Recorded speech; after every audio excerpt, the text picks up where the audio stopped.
Bonsoir Mathis et Erwan. Merci d'avoir répondu du coup à cette petite entrevue interview. Vous revenez juste là de l'arbitrage des interligues. Donc là, l'idée, c'est de faire un petit document, une petite présentation vidéo sur le PPF arbitrage de la Ligue Auvergne-Rhône-Alpes, donc du coup en lien avec la CTA. Donc voilà. Est-ce que du coup, par rapport à nos auditeurs, vous pouvez simplement donner nom et prénom et puis vous présenter un petit peu? Bonjour, du coup, moi c'est Mathis Tissier. J'ai 19 ans, je suis au club de l'AL Aubière Handball et ça fait à peu près 15 ans que je fais du handball en tant que joueur.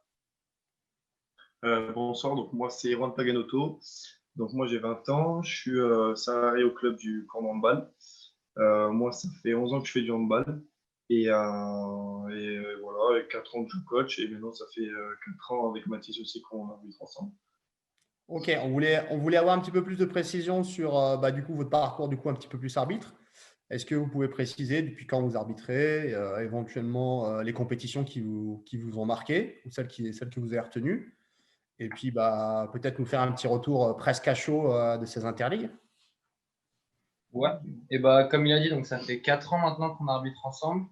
Donc on a commencé à Vichy, où on a commencé au club pour aider. Après, on a fait des stages départementaux avec donc le comité de l'Allier. On a fait quelques tours des intercomités. L'année d'après, on a continué ces tours d'intercomité. On a pu faire les finalités intercom à Orléans. L'année d'après, on a suivi sur Interligue Filles, qui était à Rouen cette année-là. Et donc là, cette année, on vient de faire Interligue Garçons aujourd'hui. Donc voilà notre parcours. Pour l'instant, c'est l'un après l'autre. Ça marche. Et du coup, au niveau de la Ligue Aura, vous êtes sur un groupe particulier identifié avec le PPF. C'est Vous pouvez ça, nous parler un petit peu du stage que vous avez fait. Je crois que vous avez fait un stage le week-end d'avant, hein. c'est ça, on a fait notre stage de rentrée donc la semaine dernière à Villefranche, donc sur un tournoi en moins de 18 France. Et donc on est arbitre groupe G2A, donc groupe PPF donc de la Ligue Auvergne-Rhône-Alpes. D'accord. Pour le G2A, pour préciser aux personnes, c'est le groupe Avenir Aura, donc G2A, c'est l'abréviation. OK. Du coup, là, juste un petit retour pour vous. Comment sont passées vos interligues? Est-ce que c'était intéressant comme expérience? Éventuellement, avec qui vous avez fait le retour? Et puis nous dire un petit peu vos sensations. Ouais, pas de souci. Là, les interligues, c'était à Valence pour nous. Donc il y avait la Ligue Aura, qui est à domicile, la Ligue Occitanie et la Ligue PACA Corse. Donc on y allait avec un autre binôme qui venait du sud, il me semble que c'est PACA. Et donc notre sueur, c'était Alain de Certaines. Donc on a fait un match, c'était Occitanie contre PACA. C'est ça. Et donc ça s'est plutôt bien passé avec quelques petites erreurs à corriger. On sait sur quoi travailler. D'accord. Et du coup, donc c'était le suiveur qui était avec vous, c'était Alain de Certaines, si je ne me trompe pas. Comment ça s'est passé avec lui, relationnellement parlant? Vous, à la sortie de votre match, en termes de compétition ou autre, est-ce que vous avez des pistes de travail éventuellement à développer? Donc, donc, ce qui est bien, c'est que même à la mi-temps, on pouvait discuter avec lui. Donc, il était là de A à Z sur notre match. Il nous a donné des actes de travail, des pistes justement pour nous améliorer et progresser. Et forcément, c'est à prendre en compte. Donc, c'est que bénéf pour nous. Ces compétitions, c'est vraiment avec l'objectif de s'améliorer, de travailler. C'est surtout sur une démarche vraiment pour le futur.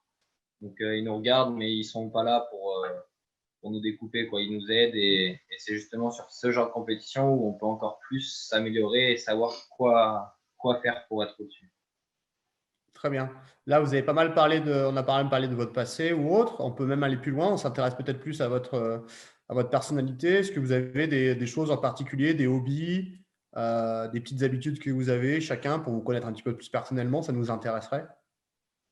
Donc c'est beaucoup de handball, hein, je pense. Avec des semaines assez chargées là-dessus.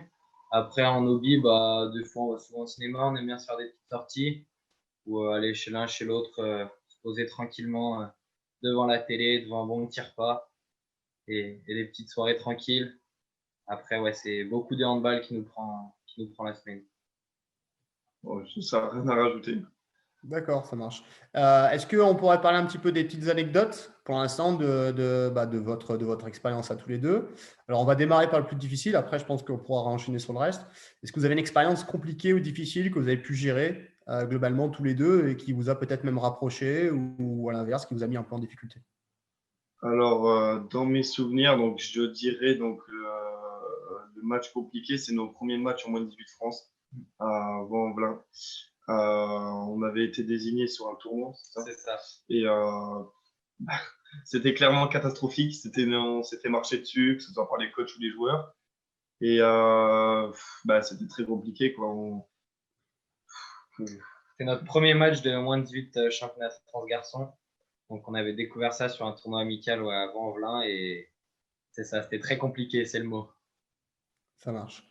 Maintenant, du coup, plutôt une expérience, on va dire, joyeuse, qui vous permet de vous retrouver, sur lequel vous vous appuyez éventuellement. Et ben joyeux, je pense que donc les intercomités à Orléans, donc notre première compétition vraiment, on va dire avec la fédération, donc sur plusieurs jours avec plein d'autres arbitres, plein de suiveurs. Donc c'était vraiment sympa. Il y avait donc plusieurs jours, plusieurs matchs chaque jour. Il y avait plusieurs salles. Il y avait les micros. C'était notre première fois avec les micros aussi. Donc c'était vraiment sympa. Tout ce qu'il y allait autour en fait, en plus du hand. L'ambiance aussi. Ouais. Ça marche. Ouais, c'est vrai qu'il y a beaucoup d'engouement, hein. C'est vrai que c'est des finalités là, du coup, dans le grand gymnase à Saran, là, sur le gymnase professionnel.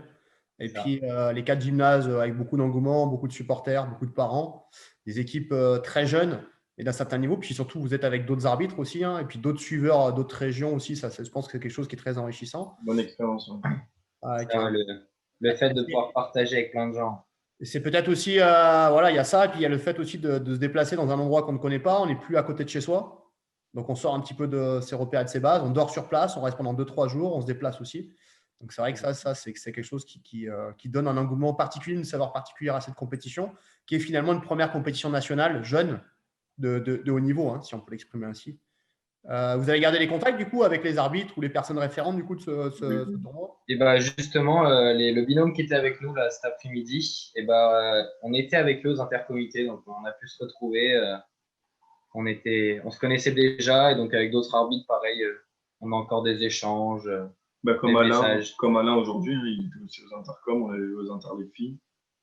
Donc, on revoit forcément les mêmes personnes. C'est des personnes voilà, qu'on voit plusieurs années ou plusieurs mois peut-être après. Ça fait toujours plaisir de se revoir, de se connaître, de voir qui a fait quoi, comment on a évolué. Ça marche. Si là, vous avez une personne à citer qui vous aura aidé dans votre parcours, on va dire, de formation, alors peut-être joueur, arbitre ou entraîneur, hein, je ne sais pas, professionnel. Est-ce que vous aurez un nom, deux noms que vous citerez dans votre parcours un petit peu de démarrage notamment, surtout peut-être, ou d'autres personnes? Et bah, moi, en démarrage, je pense que je vais citer Pierrick Millet, qui est notre premier vrai formateur au comité d'alliés. Donc, c'est avec lui qu'on a commencé les bases, hein, là où on découvrait vraiment l'arbitrage. Donc, c'était à 100% sur Sioule à l'époque. Et donc, ouais, c'est vraiment lui qui a été notre premier gros formateur au tout début. Je suis Erwan, pareil, d'accord, tu as le je te même rejoins. parcours? Ok. On va parler un petit peu plus de votre avenir. Donc là, du coup, les perspectives que vous avez. Alors, on va démarrer peut-être de façon générale, et puis on va se centrer un petit peu plus sur l'arbitrage. Donc, de façon générale, de ce que j'ai compris, alors je ne sais pas si tous les deux vous avez des aides dans un parcours de professionnalisation dans le handball, mais de ce que j'ai compris, ça y ressemble. Erwan, Mathis, peut-être chacun vous pouvez préciser. Dans mon club, Ouais. Donc toi, tu ouais, es sur quel club du coup actuellement? c'est ça. Donc, moi, je suis au club de Cournon. Donc, je suis en apprentissage BBGEPS. Donc, là, je suis en deuxième année. Et puis, donc, je suis responsable du tout ce qui est arbitrage dans le club. JA. Et puis, je m'occupe donc de mon école d'arbitrage. Donc, justement, former des jeunes et les suivre les week-ends. Mhm. Et donc, c'est toujours sympa, hein, de transmettre son expérience, son Vraiment. savoir-faire, savoir-être, hein, aux plus jeunes. Et puis, dans le but, après, de les envoyer en formation, comité, ligue, plus haut si possible. Et puis, je suis dans le coaching, donc dans le secteur jeune. Voilà. Alors, toi, le but du jeu, c'est que tu deviennes, entre parenthèses, professionnel de l'activité, au moins dans la mesure du possible dans une structure club, mais autre, mais en tout cas de rentrer dans cette professionnalisation-là, hein, que tu es déjà impliqué, hein. On essaye. D'accord. Et Mathis, du coup? Et moi, à côté, donc, je suis en licence TAPS à Clermont-Ferrand. Ok. Donc, je passe aussi pas mal de modules dans le handball. Donc, l'objectif, c'est soit de finir prof de PS, Ok. en passant les concours, peut-être même l'agrégation plus tard, on verra. Et sinon, avec les modules, dans le handball aussi, pourquoi pas. On ferme aucune porte. Tout à fait. Donc là, vous êtes très impliqué, vraiment, au-delà de votre passion et de votre activité sur l'arbitrage. Vous êtes vraiment impliqué avec différentes postures sur le handball, qui vous permet aussi, au-delà de l'aspect professionnel et professionnalisant que vous voulez avoir demain, il y a cet aspect aussi de dire je prends une autre posture pour aussi comprendre l'activité. Donc ça, c'est vraiment quelque chose qui, à mon avis, qui doit vous aider. Hein. Est-ce que c'est des choses qui vous aident un petit peu à comprendre, au-delà de l'arbitrage, mais les règles de jeu, le handball en général? Et bah, c'est ça, ouais. Le fait donc on a tous les deux les casquettes de joueurs et entraîneurs aussi à côté. Ça permet déjà sur les échanges, on sait à peu près, bon, évidemment chacun réagit différemment, mais on sait à peu près que peut penser le coach ou le joueur sur telle ou telle situation, sur les différents comportements possibles. Donc on peut peut-être plus facilement interagir avec eux et échanger sur telle ou telle action, ou même sur le jeu en général. Ça marche. Si vous avez 3 points clés à donner à des jeunes arbitres qui souhaiteraient commencer un parcours comme vous leur donnerez quels conseils? On va dire 3 globalement, ou au moins 2 par rapport à votre vécu. Hein. Plaisir déjà. C'est Ok. ça, oui. Plaisir. Pour moi, c'est le premier point, il faut toujours que ce soit un plaisir. Hein. Faut y aller avec le sourire, l'envie. Après, en deuxième point, bah, garder cet aspect joueur, pour moi, il est important. De ne pas se dire que c'est l'un ou l'autre. Hein. Les deux sont tout à fait possibles. Donc, il faut vraiment pouvoir faire les deux si on a envie.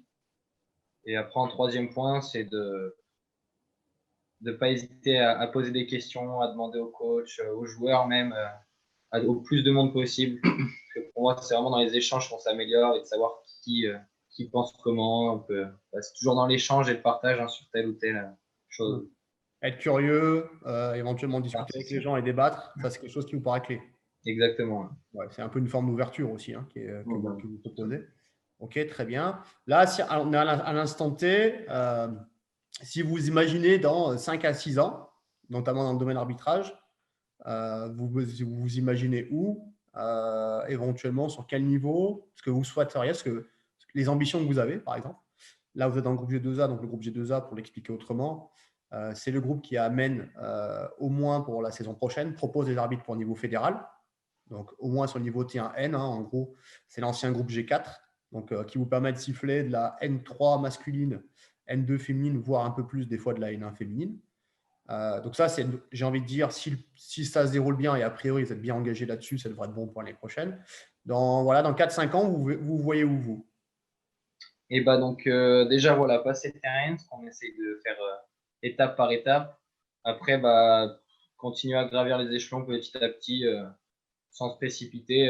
Vraiment, on se fixe des objectifs, mais on ne regarde pas vraiment, on se dit pas bah, dans telle année il faut qu'on soit en D2. Enfin, on essaye vraiment de prendre grade par grade. Donc d'abord passer au niveau fédéral, après bah, pourquoi pas monter un petit à petit.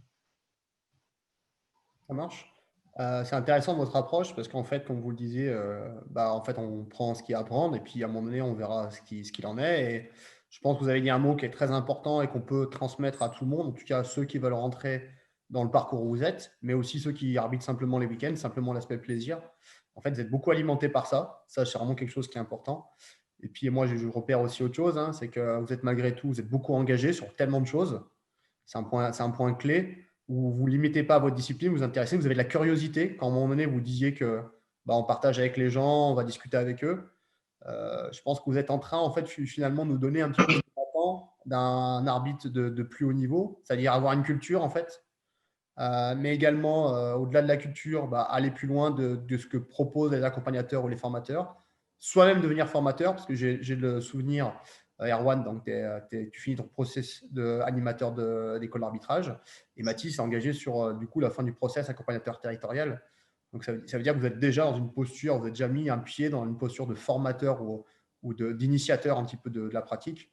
Et ça, c'est quelque chose, à mon avis, aussi qui va vous faire grandir, qui va vous permettre de maturer, au-delà de la volonté professionnelle que vous avez de rentrer dans le handball, en tout cas. Ok, moi je pense qu'on a fait le tour. Est-ce que vous voyez d'autres choses à rajouter? Donc voilà, cette vidéo va s'adresser principalement aux jeunes qui seraient intéressés pour simplement arbitrer. Des jeunes aussi qui pourraient demain, on va dire, être pas très loin de votre parcours. Est-ce que vous voyez un petit mot à leur dire?